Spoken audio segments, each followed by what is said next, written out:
na lang may faucet dito. Ay, automatic na lang yung pipindutin. O, ayan siya dito.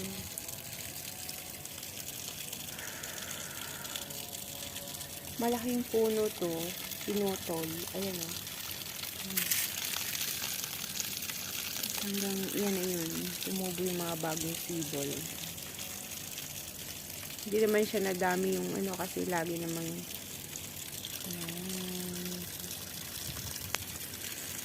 sobrang init. Patayin na natin kasi puno na siya eh. So, tagal ng driver. Ayan guys. Dito yung bahay namin.